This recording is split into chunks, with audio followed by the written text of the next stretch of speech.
ผมขออนุญาตถามพ่อแม่พี่น้องอันว่าผู้ใดพาเฮ็ดไร่เฮ็ดนาที่แรกนี่พี่น้องเอ้ยเนาะพ่อแม่พี่น้องคนไทยคนลาวเฮาก็ได้เนาะพี่น้องเนาะถ้าสมมุติเฮาบ่เฮ็ดไร่เฮ็ดนานี่เฮาสิมีข้าวกินบ่พี่น้องถ้าบ่กล้องคิดนี่มันที่แรกก็คิดว่าถ้าเฮาบ่เฮ็ดนานี่เฮาบ่มีข้าวกินแน่นอนแต่ว่าบัดเห็นคนไปเฮ็ดเวียกเฮ็ดงานอยู่ฝั่งไทยนะอยู่แถวกรุงเทพกรุงไทยนะเขาเจ้าบ่เฮ็ดนาเขาเจ้าก็ได้กินข้าวนะพี่น้องเนาะเฮานี่ทั้งเฮ็ดนาทั้งหาเงินก็จังบ่มีเนาะปานนั้นทั้งทูๆไทยๆไปเนาะพี่น้องเนาะอันนี้เฮานี่เฮ็ดอีหยังนี่พี่น้องเอ้ยเนาะเฮ็ดจังไดพี่น้องเอ้ยพี่น้องคิดเบิ่งดูถ้าว่าเฮาบ่เฮ็ดนี่เนาะถ้าเฮาบ่ดำบ่ลกกามันมีหลายขั้นตอนหลายนะสมมุติเฮาไปหว่านไปหยอดเอาบ่กล้องก็เคยเห็นดอกว่าหน้าหว่านหน้าหยอดนี่สิได้หลายกว่าหน้าดำหั่นนะบ่กล้องได้ยินแต่ว่าผู้ใหญ่เพิ่นเว้าหั่นนะว่าอันอิหยังก็หน้าหยอดหน้าหว่าน10ธงบ่สู่หน้าดำธงนึงเพิ่นว่าหั่นนะได้ยินเพิ่นเว้าแนวนี้เนาะแต่ก็เก็บมาคิดเบิ่งว่าถ้าเฮาได้เฮ็ดหน้าดำเนาะแล้วก็ได้เฮ็ดหน้าหยอดปะทะกันเบิ่งนี่แต่ละปีนี่หยอดเฮาก็หยอดซิ่งห้างเฮาแหละเนาะพี่น้องเนาะหยอดเอาซิ่งห้างเอาแล้วก็มาดำอีกธงนึงสมมุติหน้าปะทะกันลองเบิ่งว่ามันสิได้เข้าลื่นๆกันหน่อยหลายซำใดนะพี่น้องแต่บ่กล้องได้ยินเขาจะเว้านะว่าโอ้ยได้เข้าหน่อยหลายเนาะหน้าหวานนะที่ถ้าว่าปุ๋ยบ่ถึงอีหยังบ่ถึงเนี่ยบ่ได้กินเลยว่าพี่น้องเอ้ยเพิ่นเว้าจังซั่นได้เนาะนั่นแหละบ่กล้องยังอยากถามพ่อแม่พี่น้องฟังไทยคนที่เขาเจ้าคือแบบเขาเจ้าก้าวหน้ากว่าเฮาในการเฮ็ดไร่เฮ็ดนาหั่นนะมีทั้งรถดำรถเกี่ยวถ้าว่าหน้าก็หญ้ายุ่งนี่บ่ค่อยมีที่ว่าเห็นเขาเจ้าเฮ็ดในคลิปในหยังหั่นนะก็เลยอยากถามพ่อแม่พี่น้องว่าอันไผพาเฮ็ดนาก่อนแล้วถ้าเฮาบ่ด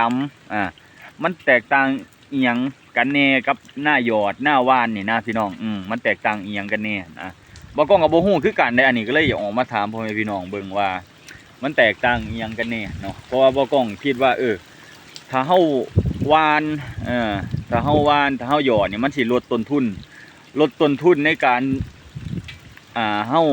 มาเฮ็ดแบบนี้เนาะพี่น้องลดต้นทุนในการที่ดำแล้วก็โลกาเนี่ยมันใช้เวลานะบ่กล้องว่าถ้าว่าเฮ็ดหยอดหรือว่านนี่มันสิจบแต่ขั้นตอนเดียวเนาะก็คือแต่ขั้นตอนแรกๆไถคาดว่านเนาะพี่น้องเนาะตั้งแต่เดือน5พุ่นแหละเนาะเพราะว่าว่านก็ว่านแห้งเนาะแถวนี้เนาะถ้าว่าหยอดก็หยอดแห้งเนาะแต่ว่าถ้าเฮาดำนี่เฮาต้องทาฟ้าทาฝนถ้าเฮาหยอดนี่เฮาบ่ต้องทาฟ้าทาฝนถ้ามันตกมาตอนใดก็ได้เนาะพี่น้องเนาะแม่นบ่ที่บ่กล้องเห็นเด้แต่ว่าเฮามากลับมาเบิ่งในหน้าดำเฮาต้องทาฟ้าทาฝนคือปีนี้แหละมันแรงนี่พี่น้องเอ้ยเพิ่นว่า8-2 หนนี่แหละ8-2 หนก็คือนี่แหละเดือนที่มันตกก็เดือน8นะเดือน8ลาวนะพี่น้องเดือน8ลาวนี่ถ้าว่าฝนบ่ตกก็บ่ได้กินข้าวนี่ก้านั่นแหละเหลืองเบิดแหละตัวตายก็มีพี่น้องเอ้ยก้าของบ่กล้องหาได้ก้าของบ่กล้องก็เลยอยากโอ้ยปีหน้านี่เปลี่ยนวิธีใหม่วะเปลี่ยนวิธีใหม่แล้วก็ถ้าเฮาจะไปหยอดปะตานี่ทราบบ่กล้องคิดไล่เบิ่งค่าใช้จ่ายในการหยอดเนาะค่าใช้จ่ายในการหยอดแล้วก็ค่าใช้จ่ายในการดำนี่ในค่าใช้จ่ายในการดำนี่คือเสียหลายแห้งเนาะพี่น้องเนาะเสียหลายแห้งครึ่งทบครึ่งของการหยอดสมมุติเฮาหยอดนี่เบากล้องตีราคาให้ค่าน้ำมูกน้ำมันประมาณ30 ลิตรเนาะหน้าเบากล้องนี่นะหน้าตัวนี้ที่เบากล้องไทยที่เฮ็ดนี่ประมาณ30 ลิตรพี่น้องเอ้ยประมาณ30 ลิตร แล้วก็ค่าปุ๋ยไล่ตกสอบละ1,000 กว่าบาทนะปุ๋ยก็ได้ไล่บ่ต้องขาดปานใดดอกเอาไล่แบบประมาณนี้แหละกะเอาประมาณนี้เนาะพี่น้องเนาะบ่กล้องคิดว่าประมาณตกอยู่ประมาณ10 ล้านนี่แหละ ค่าใช้จ่ายค่าจ้างเขานะจ้างเขาได้ถ้าว่าเฮ็ดเองก็สิบ่ได้เบิดหลายปานนั้นพี่น้องอันนี้คือจ้างเขาเพราะว่าบ่กล้องไปรับเหมา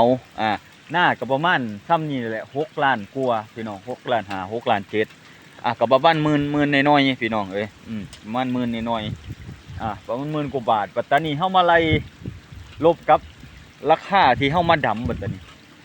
มาดำนี่มันสิเสียนี่พี่น้องเสียเวลาเนาะ มันใช้เวลาหลายมาไล่เบิ่งกับหยอดกับว่านนี่ข้าวเดียวแล้วก็แล้วมีแต่เฮาเอาหญ้าฉีดยาหญ้า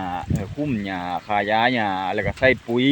เข้าให้มันสัดไว้ๆนะพี่น้องเนาะคือทงใกล้ๆบ่กล้องนี่เขาจะว่านเอาโอ้โคตรงามพี่น้องเอ้ยงามคักเลยเขียวกระลุ่มอยู่แล้วมาหักลบเบิ่ง ถ้าดำนี่โอ้เสียเวลาหลายแห้งพี่น้องเลยแล้วก็ถ้าบ่กล้องเห็นเขาเจ้าเว้าปีกายนี่คนที่เขาเจ้าหยอดมานะพี่น้องเขาเจ้าว่ามันบ่ได้แตกต่างอีหยังกันเลยกับดำขอแต่เฮาดูแลมันได้เฮาใส่ปุ๋ยมันได้เอาใจใส่หญ้ายุ่งได้ลกเหงาลกหญ้าแล้วเรียนไร่แน่แต่ว่าหน้าดำบัดนี้เฮาก็จะไม่เสียเวลามีลกมีดำนี่แหละแล้วก็ต้องมีแห้งหลายหั่นนะพี่น้องต้องใส่แห้งหลายหั่นนะแล้วไปไล่เบิ่งกับหยอดกับว่านน่ะมันบ่ได้ใส่แห้งหลายเนี่ยหยอดว่านนะพี่น้องเอ้ยเฮาขาดว่านเลยเนาะพี่น้องเนาะแต่ว่านช่วงนี้บ่ได้เนาะเขาสิเน่าเขาสิหยังมันต้องว่านไปเดือน ต้นเดือน5ปู่พี่น้องเอ้ยก่อนฝนสิมาเนาะมันจังสิเฮ็ดได้ขาดได้นะพี่น้องเนาะนี่แหละแต่ว่าหน้าดำเฮาก็มีผลดีก็คือนี่แหละเฮาได้เอาภาพบรรยากาศนี่แหละถ้าบ่กองคิดแล้วก็ เขาก็สิได้เต็มมากเต็มหน่วยที่เขาจะเว้าหั่นนะ อันน่ะปุ๋ยบ่ได้ใส่อันนี้นะพี่น้องเอ้ยหน้าดำนี่ปุ๋ยบ่ได้ใส่เนาะหน้าดำนี่ปุ๋ยบ่ได้ใส่แต่ว่าหน้าวานหน้านะเฮาต้องใส่ใจมันได้พี่น้องเอ้ยต้องใส่ใจมันแน่จักหน่อยได้พี่น้องหน้านั่นน่ะนี่แหละพี่น้องเอ้ยตอนนี้ก็ฝนตกนี่บ่กองก็ฟ้าวเฮ็ดอยู่ฟ้าวเฮ็ดให้มันทันฟ้าทันฝนนี่แต่มันฝนฟ้าอากาศมันไปก่อนหั่นนะพี่น้องเอ้ยผู้ใดก็เร่งใส่นี่นะเบิ่งพี่น้องเอ้ยน้ำเต็มเบิดนะยังว่าสิเฮ็ดแผนใหม่แหละเมื่อยเสียเวลาหลายพี่น้องเอ้ยในการที่เฮาเฮ็ดหน้าดำหน้านี่ฝนมาแล้วพี่น้องเอ้ยฝนเปียกเบิดเลยเอาพี่น้องเอ้ยฝากเบิ่งน้ำกันพี่น้องบ่กล้องขออนุญาตถามหลายๆเนาะว่ามันเป็นแนวใดเนาะถ้าเฮาผู้ใดที่เคยเฮ็ดลองมาเบิ่งหั่นนะอยากถามผู้เขาเจ้าลองมาเบิ่งว่าเขาเจ้าประสบความสำเร็จทางนี้มานะว่าเขาเจ้าเฮ็ดแนวใดแน่เนาะการหยอดกันหยังเนาะพี่นาบ่กล้องแก้มือใหม่เฮ็ดใหม่นะให้พ่อเฒ่าหั่นเลยเฮ็ดบ่พี่นานี่ไปเฮ็ดงานแล้วบ่ไหวได้พี่น้องเอ้ยบ่มีเงินใช้เนาะเงินทำกับเกี่ยวหายากหลายอยู่บ้านนี่พี่น้องเอ้ยถ้าบ่ไปรับจ้างแบบไปฉีดยุงฉีดยารับจ้างตัดหญ้านี่บ่มีเงินซื้อผงชูรสนะเอาอีหลีพี่น้องเอ้ยเอาพี่น้องเอ้ยเบิ่งน้ำกันนี่แหละเนาะอาศัยไฟเพิ่งพ่อแม่พี่น้องที่เพิ่นให้คำแนะนำบ่กองมานี่เอาพี่น้องเอ้ยขาดแล้วให้หนึ่งให้ใหญ่พี่น้องเอ้ยต่อให้ที่2โตขาดซอยมื้อนี้ก็สิขาดประมาณ2ให้นี่แหละพี่น้องเอ้ยเพราะมันบ่ไหวเนาะยันดำมันบ่ไหวพี่น้องกล้าก็ได้บ่หลายถ้ากล้าได้หลายก็สิพอได้ดำได้ไว้ดอกพี่น้องเอ้ยเพราะว่าไถไว้ประมาณจักให้1 2 3 4 5 6 7ให้พี่น้องเอ้ยได้7ให้ไถไว้นะแต่มันเป็นให้ใหญ่ดำ3 4คนก็น่าสิบ่แล้วพี่น้องเอ้ยมีแต่จะค่อยดำไปเนาะค่อยดำไปเพราะว่า ดำไว้บ่ได้พี่น้องเอ้ยทีมงานเฮามีแต่คนสมบูรณ์นะเฮ็ดแต่เล็กน้อยก็เมื่อยจังซั่นนะพี่น้องเอ้ยเอ้าพี่นาเปลี่ยนแผนใหม่พี่น้องเอ้ยปีนี้บ่ไหวปีนี้เนาะพี่น้องเนาะถ้าว่าเป็นลักษณะแบบนี้นะพี่น้องเนาะถ้าฟ้าถ้าฝนเพราะว่ามันโดนแห้งนะพี่น้องมันโดนแห้ง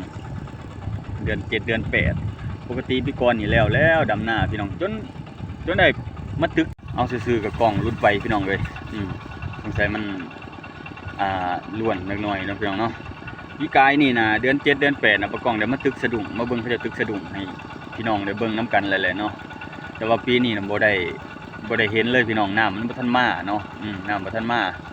ใครในแต่ว่าน้ำนี่แหละพี่น้องน้ำหลายปีนี้นี่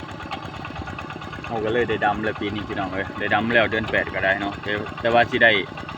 เดือน1พุ่นแหละจังสิได้เกี่ยวพี่น้องเอ้ยเดือน1เดือนพุ่นแหละเกือบปีใหม่พุ่นแหละน่าสิเกือบปีใหม่พี่น้องเอ้ยปีนี้นะจังสิได้เกี่ยวข้าวนะเพราะว่าปีกายเนี่ยมันฝนดีเกินพี่น้องเกี่ยวข้าวยังน้ำ88อยู่หั่นนะเขานอนน้ำ88อยู่พี่น้องปีกายนี่ไปปั่นข้าวเนาะรถปั่นข้าวบ่กองก็คือ อันได้อยู่ได้สูบเบิดนะพี่น้องเอ้ยได้อยู่ได้สูบเอาอืมเพราะว่าปีนี้บ่ฮู้จะเป็นจังไดนะพี่น้องเนาะ ก็ยังขาเบิ่งอยู่พี่น้องเอ้ย